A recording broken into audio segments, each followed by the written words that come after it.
Hello everyone, my name is Neha Khandelwal.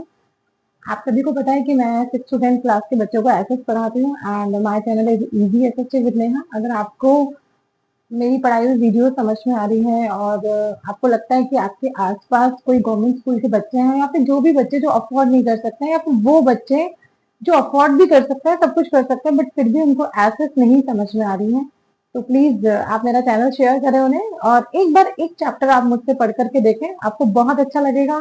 और मैं आपको सिर्फ 9th या 10th के लिए नहीं पढ़ा रही हूँ, आपका बेस बना रही हूँ, आपके सोचने का तरीका चेंज कर रही हूँ कि आप किसी चीज के बारे में किस किस तरीके से हमें सोचना चाहिए ताकि हमें उन चैप्टर से अटैचमेंट हो। देखिए, जब तक हम चैप्टर से अटैचमेंट नहीं करेंगे ना, तब तक हमें वो चैप्टर बहुत प्यारा नहीं लगेगा और हमें ऐसा लगेगा कि हम उसी स्टोरी में एग्जिस्ट कर रहे हैं। तो आइए हम हमारे क्लास 10th का जो सबसे बड़ा चैप्टर है, जिस चैप्टर से सबको डर लगता है और सबसे ज्यादा मार्क्स का चैप्टर है, और ये वो चैप्टर है जो अगर आप आरएएस और आईएएस वगैरह करते हैं तो उसमें सबसे स्कोरिंग चैप्टर है और जिसके बारे में बहुत बार काफी क्वेश्चंस आप सब जानते हैं जो मेरा वीडियोस देख रहे होंगे, जो जिन्होंने मतलब 18 प्लस है, जिन्होंने एग्जाम्स के लिए स्टडी की है। तो आइए फटाफट से नेशनलिज्म इन इंडिया, इसके बारे में हम पढ़ लेते हैं। 6 मार्क्स का ये चैप्टर होता है, तो एक बार इसको अच्छे से देख लेते हैं आखिर ये है क्या। देखो, सबसे पहले तो आपको ये सोचना है, जैसे एक मूवी चलती है, जो मूवी आती है तो मूवी में क्या होता है बच्चों कि हम स्टार्टिंग में देखते हैं, 15 मिनट वो स्टार्टिंग में लगाते हैं और कई बार उसका ट्रेजर भी आता है। तो ऐसे ही हमें इस नेशनलिज्म इन इंडिया को समझने से पहले अभी हमें क्या करना है, हमें 3 चीजों के बारे में अच्छे से समझना है। अगर आप इन 3 चीजों को अच्छे से समझ लेंगे ना, तो आपको ऐसा लगेगा कि आप एक स्टोरी में चल रहे हैं। सबसे पहले जो इस स्टोरी का मेन करता धरता है, जो मेन मेकर है, वो है हमारा महात्मा गांधी। इस महात्मा गांधी के बारे में हमें पढ़ना है। आखिर इसके नाम के आगे महात्मा कैसे आया, कब आया, वो सब पढ़ेंगे। सेकंड, साइमल्टेनियसली देखो क्या होता है, ऐसा नहीं होता कि जब इंडिया में कुछ हो रहा होगा तो वर्ल्ड में कुछ नहीं हो रहा था, वर्ल्ड में भी कुछ ना कुछ हो रहा होगा। तो इसी तरह से हमें पढ़ना है कि सेकंड चीज हमें पढ़नी है कांग्रेस के बारे में। ये कांग्रेस क्या है, ये कांग्रेस क्यों बनी थी, तो ये सेकंड चीज हम पढ़ेंगे। अब थर्ड चीज हमें पढ़नी है हमारा फर्स्ट वर्ल्ड वॉर। ये आपकी डिटेल्स कुछ नहीं है इस चैप्टर में, इस चैप्टर में इन सब चीजों का एक एक बार नाम आएगा सिर्फ। लेकिन आज अगर आप 10 मिनट या 15 मिनट इस वीडियो को देखेंगे ना, तो आपको इस चैप्टर में इतना इंटरेस्ट आने लग जाएगा कि आपका मन करेगा कि अब मैं बस यही चैप्टर पढ़ता जाऊं। तो एक बार हम इन 3 चीजों के बारे में अच्छे से डेप्थ से समझते हैं कि आखिर ये क्यों इमर्ज हुई, भाई ये क्यों हुआ। आखिर मोहनदास करमचंद गांधी को ऐसा क्या हुआ था कि वो उसके अंदर इतनी लड़ने की ताकत आ गई, और उसने ये सब चीजें कहाँ से सीखा।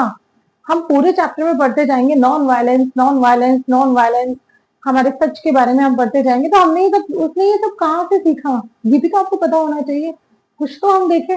आइए मेरे साथ, सबसे पहले आज हम पढ़ रहे हैं महात्मा गांधी के बारे में। हम महात्मा गांधी के बारे में नहीं पढ़ेंगे, हम पहले पढ़ेंगे मोहनदास करमचंद गांधी के बारे में। महात्मा इसे बाद में इसे उपाधि मिली थी, तो पहले हम मोहनदास करमचंद गांधी के बारे में पढ़ते हैं। आ जाइए।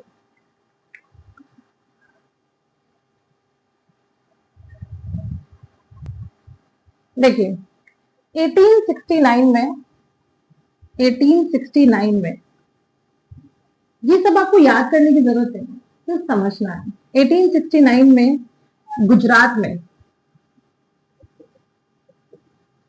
गुजरात के काठियावाड़ में एक बच्चे का जन्म होता है। उस बच्चे का नाम रखा जाता है मोहनदास। क्या रखा जाता है? मोहनदास। उसके पिता का नाम था करमचंद और माता का नाम था पुतलीबाई। अब हम माँ को अच्छे से देखेंगे इसमें, क्योंकि मोहनदास करमचंद गांधी के जीवन में उसकी माँ का रोल बहुत अच्छा था। हम पढ़ते हैं कि महात्मा गांधी ने 1869 में बैरिस्टर की पढ़ाई की, वो बैरिस्टर बन गए। तो आपके माइंड में ये भी तो आता होगा ना कि महात्मा गांधी इतने पैसे वाले थे, क्या था उनका ऐसा बैकग्राउंड, तो वो हम पढ़ लेते हैं। देखिए, वहां पर जो इनके पिताजी थे वो एक दीवान थे। जो दीवान हुआ करते हैं ना, वो लोग बहुत पैसे वाले होते हैं, तो इस तरह से पैसा तो इनके पास यहाँ से आया। अब जो महात्मा गांधी थे ना, उनकी जो माँ पुतलीबाई थी, इनके आसपास के जो घर थे ना, वो सब जैनी फैमिली थे। तो जो माँ के अंदर भी ये सब चीज डेवलप हो गई थी, नॉन वायलेंस। मैं थोड़ा सा हिंदी में भी ले रही हूँ क्योंकि कुछ आरबीएससी वाले जैसे मेरे स्कूल के बच्चे हैं वो भी पढ़ना चाहते हैं, तो थोड़ा सा हिंदी और इंग्लिश का हम कॉम्बो लेके चलेंगे। तो अहिंसा और नॉन वायलेंस, तो ये इनकी माँ ने इनकी परवरिश में डाला, तो ये बचपन से ये सब चीज सीख गए थे। तो आपको ये जो महात्मा गांधी ने पूरे इंडिया में चलाया नॉन वायलेंस, तो ये कहाँ से सीखा उन्होंने, तो ये उन्होंने यहाँ से सीखा।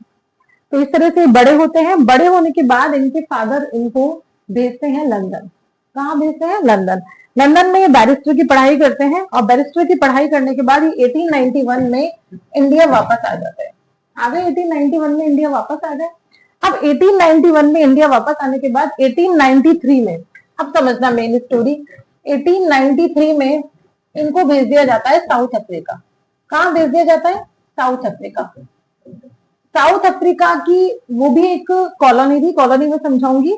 कॉलोनी का मतलब होता है बच्चों, एक वर्ड आता है बार बार, कॉलोनी, हिंदी में कहते हैं उपनिवेशवाद। तो जो कॉलोनी वर्ड का मतलब होता है कि जब किसी दूसरी कंट्री पर, जैसे अभी हमारे ऊपर इंग्लैंड ने कब्जा किया तो हम उसकी क्या बन गए? कॉलोनी। तो उसका हमारा जितना भी इकोनॉमिक वगैरह होगा वो सब फायदा कौन लेगा? वो लेगा। हमारी पॉलिटिकली एक्टिविटी में इंटरफेयर कौन करेगा? इंग्लैंड करेगा। तो इट मीन जिस कंट्री का सारा कंट्रोल टेक ओवर कर दिया जाता है तो उसे हम कहते हैं कॉलोनी। तो इस तरह से जहां पर ये केस लड़ने गए तो वहां पर भी उस हिस्से को भी इंग्लैंड ने क्या बनाया हुआ था? कॉलोनी बनाया हुआ था। आप सब जानते हैं कि इंग्लैंड में लोग, वो सॉरी, साउथ अफ्रीका में लोग काले होते हैं और हम लोग बीच के लोग हैं, और जो इंग्लैंड के लोग होते हैं वो बहुत ज्यादा गोरे होते हैं। ये सब आप जानते हैं क्लाइमेट की वजह से होता है, क्योंकि अफ्रीका में तो तीनों ही लाइन गुजरती हैं। तो वहां पर क्लाइमेट कैसी है? वहां की क्लाइमेट कैसी है? बहुत ज्यादा हाई टेम्परेचर है वहां पर। तो आइए एक बार, अब 1893 में साउथ अफ्रीका ये गए थे, यहाँ के किसी एक आदमी का केस लड़ने के लिए गए थे। तो ये कोई अपनी बुक में नहीं है, सब चीज आपको समझना पड़ेगा कि क्या हुआ था। 1893 में ये साउथ अफ्रीका चले गए वहां पर केस लड़ने के लिए। अब वहां पर गए तो इनके साथ कुछ ऐसे हादसे हो गए लाइफ में। क्या इनको ऐसा कुछ था क्या कि मैं आकर के इंडिया में इस तरह से मूवमेंट करूंगा, ये सब चीजें करूंगा, सत्याग्रह करूंगा, साल्ट मार्च करूंगा? नथिंग। अभी अभी स्टोरी पे चलिए कि वो आदमी क्या करने गया था। वो वहां पर सिर्फ 1 साल के लिए उसे भेजा गया था कि आप 1 साल तक आपको उसका केस लड़ना है।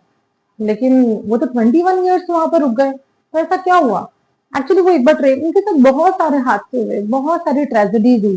देखो, एक बार वो ट्रेन में सफर कर रहे थे and he has a ticket of first class AC, but उनको टीटी ने कहा कि नहीं, you just go on in third class, आप जाइए, you can travel with us. तो हाँ, आप हमारे साथ ट्रेवल नहीं कर सकते हो, काले और गोरे की वजह से। रेसिज्म, रेसिज्म वहां चलता था। रेसिज्म यानी कि जातिगत भेदभाव, आपको सॉरी, कलर के कॉम्प्लेक्शन के हिसाब से भेदभाव। फिर वो उनको उठा करके दीदी ने नीचे पायदान पे बिठाया, तो उसके बाद भी उनके साथ हुआ, उनको नीचे उतार दिया गया। उसके बाद अगर वो कोर्ट में गए तो उनको कहा कि आपकी पगड़ी उतारो। तो मतलब ऐसे उनके साथ बहुत सारे ऐसे हादसे हो गए कि लाइफ में वो बहुत ज्यादा ऐसा हो गया कि नहीं, अब मुझे एक सच सच की लड़ाई करनी है। उनके माइंड में ये था कि अब मुझे सच के लिए लड़ना है। तो जो ये सत्याग्रह जो वर्ड था, जो सत्याग्रह मूवमेंट इंडिया में चलाया गया था, ये सत्याग्रह इन्होंने वहां पर रेसिज्म के खिलाफ किया, एंटी रेसिस्ट मूवमेंट चलाया अफ्रीका में। तो सत्याग्रह क्या है? सत्याग्रह का मतलब होता है हिंदी में, तो इसे proper, it's a Hindi word, सत्य प्लस आग्रह, सत्य का आग्रह करना कि अगर आप गलत नहीं है तो आपको बिना डरे आपको सत्य के लिए खड़े हो जाना चाहिए कि नहीं, आई एम राइट। अब आपको कोई भी ऑपरेसर ऑपरेस नहीं कर सकता। ऑपरेसर यानी कि सामने दबाने वाला, झूठ आपको दबा नहीं सकता है। तो बिना नॉन वायलेंस के आप अपने सच के लिए खड़े हो जाइए। तो दैट इज सत्याग्रह, और सत्य की ही जीत होती है। तो वो सत्याग्रह इन्होंने कहाँ शुरू किया? ये बहुत बार क्वेश्चन आया हुआ है कि सत्याग्रह वर्ड गांधी ने सबसे पहले कहाँ स्टार्ट किया था। तो कहाँ किया था? साउथ अफ्रीका में किया था। सत्याग्रह का वर्ड का मतलब बता दिया, और मैं भी डिटेल में, जब सत्याग्रह मूवमेंट आएगा then we will take this topic. अब इन्होंने यहाँ ले लिया। अब इस तरह से गांधी जी वहां होने लग गए फेमस, और अंग्रेजों के साथ इन्होंने, गांधी ने वहां पर क्या क्या सीखा। देखो, गांधी जी ने साउथ अफ्रीका में क्या क्या सीखा, ये चीज हमारे इंडिया के लिए काम आई। उन्होंने सीखा कि उन्होंने एक तो अपने ऊपर भरोसा देखा, कि अपना सेल्फ कॉन्फिडेंस बढ़ाया। सेकंड चीज, वो वकील थे, बैरिस्टर थे, तो उनको लड़ना आता था। सेकंड चीज, उन्होंने इक्वलिटी, इक्वलिटी चीज वहां से सीखी। उन्होंने कहा कि जो डिस्क्रिमिनेशन हो रहा है कलर के बेसिस पर, कि नहीं, ये नहीं होना चाहिए। तो इसका मतलब वो लड़ना सीख गए थे, सच के खिलाफ लड़ना सीख गए। तो सत्याग्रह इन्होंने वहां से सीखा। अब गांधी जी के बारे में इतना। अब एक बार हम देखते हैं कि गांधी जी वापस इंडिया आते हैं। अब ये कहानी हमारे यहाँ इंडिया में चालू हो जाती है। 21 years he has stayed in south Africa. 21 सालों तक के लिए, सालों तक वो आदमी वहां पर लड़ा उन लोगों के लिए। 1914 में वो शिप में बैठ गए और इंडिया में आए वो 1915 में। 21 सालों तक वो आदमी रहा। अब आपको 93 से 1914 तक रहा, पहले आने में टाइम लगता था। तो 1915 में वो साउथ अफ्रीका से इंडिया वापस आए। अब इंडिया वापस आ गए, एक तरफ गांधी वापस आ रहा है, सेकंड हमको फर्स्ट वर्ल्ड वॉर भी देखना है, और थर्ड हमको क्या देखना है, कांग्रेस देखनी है। अब इन तीन चीजों को हम एक साथ लेके चलते हैं ब्लैक बोर्ड पे, है ना। ठीक, चलिए अब हम इन तीन चीजों को एक साथ लेकर के चलते हैं। देखो चैप्टर 22 पेजेस का है, मैं आपको सिर्फ 8 क्लिप्स भेजूंगी और आपका चैप्टर हमेशा के लिए क्लियर हो जाएगा। एक बार इन तीन चीजों का आज बेसिक समझ लोगे ना, तो अपने आप पूरा चैप्टर मजेदार हो जाएगा। अब देखो आप, सबसे पहले तो ये हमारे गांधी जी है, ये इनके सबसे जगह का रोल है। अब गांधी जी आ गए हैं 1915 में, इंडिया कम बैक, धुरंधर मूवी की तरह 1915 में आ गए हैं, इंडिया में वापस आ गए। अब इंडिया में ये वापस आ चुके हैं 1915 में। अब साइमल्टेनियसली फर्स्ट वर्ल्ड वॉर कब शुरू हुआ था, 1914 से 1918 तक ये चल रहा था, चल रहा है 1914 से 1918 तक। अब ये है हमारी कांग्रेस। अब ये कांग्रेस का क्या रोल है, अरे सारा रोल ही कांग्रेस का है। अब आपको समझना होगा कुछ एक टॉपिक, आपने 8th क्लास में चैप्टर पढ़ा है 1857, हमारे राजस्थान वाली रेवोल्यूशन, 1857 की क्रांति पढ़ी ना आपने, रेवोल्यूशन पढ़ा नहीं पढ़ा, पढ़ा है आप सबने। तो जो आप बस इतना सा, मैं अभी डिटेल में नहीं जा रही। 1857 में हम लोगों ने हम अंग्रेजों से जीत नहीं पाए थे, हम ब्रिटिश से जीत नहीं पाए थे, लेकिन हाँ हमने सामने वाले को एक डरा दिया था। समझना मैं क्यों बता रही हूँ ये स्टोरी, कि नहीं अब अभी नहीं तो क्या हुआ कि अगर 10 ईयर्स से 20 ईयर्स में हम वापस खड़े होंगे और वापस हम हमारे देश को छीनेंगे, वापस हम हमारे देश को छीनेंगे। तो इस तरह से ब्रिटिश को लगने लग गया था एक डेंजरस, मतलब उनको खतरा, डेंजर जोन में आ गए थे। उनको लग रहा था कि आज ये लोग हमसे इतना लड़े हैं और आज हमने इतना हमारा नुकसान कर दिया है, तो ये वापस से हमसे लड़ सकते हैं, वापस से तैयार हो सकते हैं, क्योंकि अब इनके अंदर क्या भावना जग गई है, नेशनलिज्म की स्पिरिट इनके अंदर जग चुकी है। अब नेशनलिज्म की स्पिरिट इनके अंदर जग चुकी है, तो ये हमसे फिर लड़ने आ जाएंगे। तो इसलिए जो अंग्रेजों ने क्या किया, एक मीठी गोली दी।